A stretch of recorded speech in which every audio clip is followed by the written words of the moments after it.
राधा जी एक आम मध्यम वर्गीय परिवार की मुखिया थी। वो अपने बेटे शुभम और बहू मनीषा के साथ रहती थी। एक बेटी सीमा थी जो कि शादी के बाद अमेरिका में बस गई थी। राधा जी के पति की मृत्यु बहुत पहले ही हो चुकी थी। शुभम और मनीषा की शादी को 5 साल हो गए थे, लेकिन अब तक उनकी कोई संतान नहीं थी। राधा जी की बहू मनीषा भी जॉब करती थी, जो कि राधा जी को बिल्कुल भी पसंद नहीं थी।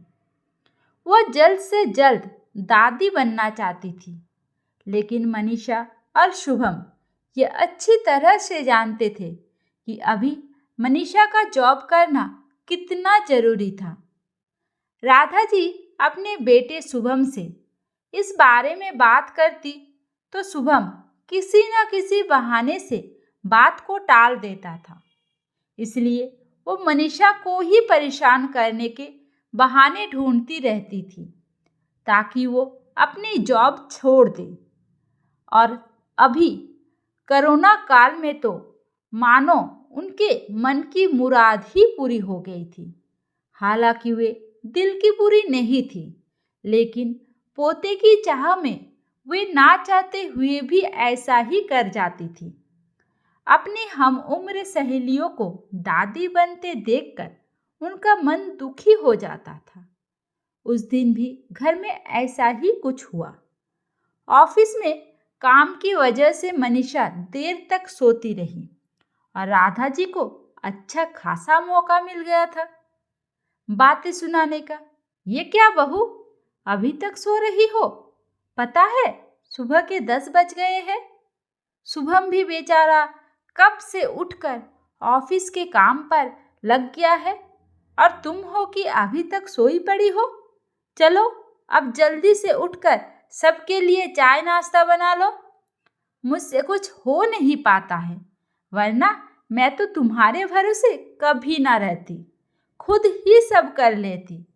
सॉरी माँ जी, वो देर रात तक काम चलता रहा, इसलिए सुबह सुबह ही सो पाई थी, इसलिए समय का पता ही नहीं चला। आप चलिए, मैं अभी जल्दी से आती हूँ।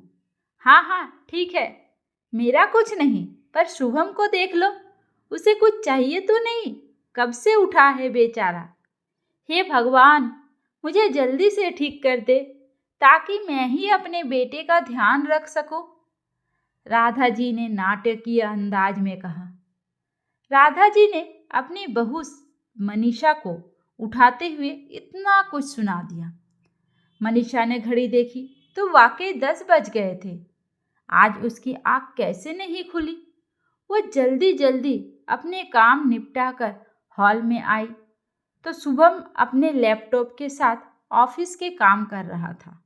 उसने किचन में जाकर चाय नाश्ता बनाया और फिर रात के बर्तन साफ किए और झाड़ू पोछा करके नहाने चली गई। दरअसल उस वक्त कोरोना वायरस की बढ़ती बीमारी की वजह से शहर में पूरी तरह लॉकडाउन किया गया था, इसलिए काम वाली वाई भी नहीं आ रही थी।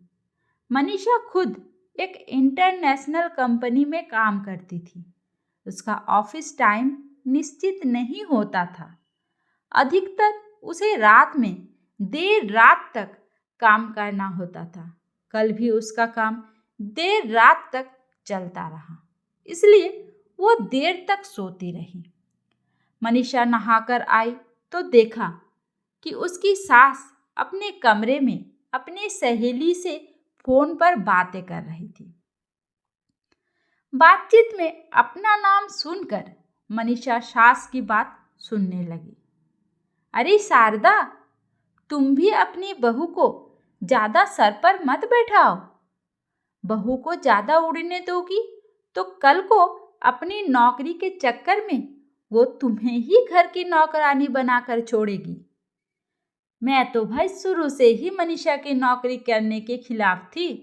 अब करे नौकरी शौक से, पर साथ साथ घर के सारे काम भी करे। मैं तो बदन दर्द का बहाना बनाकर बैठ जाती हूँ, नहीं तो सारे काम का बोझ मेरे सिर पर आ गिरता। मैं कोई मुफ्त की नौकरानी थोड़ी ही हूँ। मैं तो कहती हूँ तुम भी यही किया करो। सास की बात सुनकर मनीषा की आंखों में आंसू आ गए। वो जिस सास को बीमार समझकर उनकी दिन रात सेवा करती थी, उन्हें एक गिलास तक पानी उठाने नहीं देती थी, सारा दिन घर का और रात को ऑफिस का काम करके थकान से चूर होकर भी उफ तक नहीं करती, उसका ये फल मिला है। माना वो मेरी नौकरी के खिलाफ है, मगर यदि घर की किस्ती नहीं होती तो वो भी कभी नौकरी नहीं करती। शुभम का बोझ कम करने के लिए ही तो वो नौकरी कर रही थी। खैर छोड़ो, अब अभी के मुश्किल समय में वो सास से किसी भी बात पर बहस नहीं करना चाहती थी, जिससे घर का माहौल खराब हो और बाकी सब लोगों का मूड खराब हो। इसलिए वो उनकी बात को नज़रअंदाज करके वहाँ से चली गई। लेकिन उसकी नज़रों में राधा जी की इज्जत जरूर कम हो गई। दूसरे दिन सुबह सुबह राधा जी की बेटी का फोन आया। सीमा का अमेरिका से फोन आ गया था। सीमा की सास उसके पास अमेरिका में रहने आ गई थी। आदत के अनुसार, राधा जी की जैसी आदत, वो अपने बेटी सीमा को जैसे ही सीमा की सास की बुराई करनी चाहिए, वैसे ही सीमा ने उन्हें डपट दिया। माँ, आप बिल्कुल भी माँ जी के बारे में अनाप शनाप नहीं बोलोगी। पता है, आपके चक्कर में आकर मैंने उनके साथ कितना बुरा व्यवहार किया है। लेकिन आज मैं आपकी एक भी बात नहीं सुनूंगी। मुझे उनकी कीमत की पता चल गई है। तुम तो उनके यहाँ पर आने के कितने खिलाफ थी, मगर आज अगर वे यहाँ नहीं होते तो ना जाने हमारा क्या हाल होता। तुम्हें तो पता ही है ना कि मेरी नौकरी करना कितना जरूरी है। कोरोना ने यहाँ भी ऐसा कहर ढाया है कि घर से ही सब करना पड़ रहा है। किट्टू का बेबी केयर सेंटर भी बंद है और आज राजेश फुल टाइम बिजी रहते हैं। ऐसे में माँ जी ने अकेले ही किट्टू के साथ साथ पूरे घर का सारा काम संभाला हुआ है। मुझे कुछ भी करने नहीं देती है। अगर वे नहीं होते तो माँ हमारा क्या होता, ये सोचकर मैं ही रोंगटे खड़े हो जाते हैं। सच में माँ, वे कोई साधारण महिला नहीं है, बल्कि मेरे लिए तो देवी के समान है। मेरे इतने अपमान करने के बावजूद। और सीमा रोने लगी। उसने फोन कट कर दिया। सीमा की बात सुनकर राधा जी की भी आंखें भर गई। उन्हें अपनी भूल का एहसास हो गया था। मनीषा तो वाकई उनका कितना ख्याल रखती है। उनकी कड़वी से कड़वी बात का भी बुरा नहीं मानती है, उल्टे जवाब भी नहीं देती। वाकई अभी का समय तो एक दूसरे को हौसला देने का है।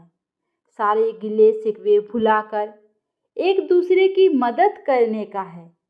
तो फिर वे स्वार्थ में कैसे अंधी हो गई थी, इतना कैसे गिर गई थी कि ऐसे मुश्किल समय में अपने ही परिवार की सहायता नहीं कर रही थी। उन्होंने उसी समय मनीषा को बुलाकर उसके सिर पर प्यार से हाथ फेरते हुए कहा, मनीषा, आज से घर के कामों की आधी जिम्मेदारी मेरी रहेगी। मैंने आज तक तुम्हें जो भी कहा और किया उसके लिए सॉरी। चलो अब तुम जाकर आराम करो, खाना मैं बना लूंगी। इधर सास का बदला हुआ रूप देखकर मनीषा की भी आंखों में खुशी के आंसू आ गए और अपनी सास के प्रति उसके मन में फिर से पहले वाला सम्मान वापस आ गया था। शायद हमारे जीवन में मुश्किल समय आता ही इसलिए है कि हमें एक दूसरे की अहमियत का पता चले। अपनी गलतियों को एहसास होने पर और आगे बढ़कर माफ़ी मांगने से वाकई इंसान छोटा नहीं बल्कि बहुत बड़ा हो जाता है। राधा जी की तरह। दोस्तों, आपको आज की ये कहानी कैसी लगी मुझे कमेंट करके ज़रूर बताएं। और कहानी अच्छी लगी है तो मेरे चैनल को सब्सक्राइब ज़रूर कर दीजिए और लाइक और शेयर करना तो बिल्कुल भी मत भूलिए। धन्यवाद।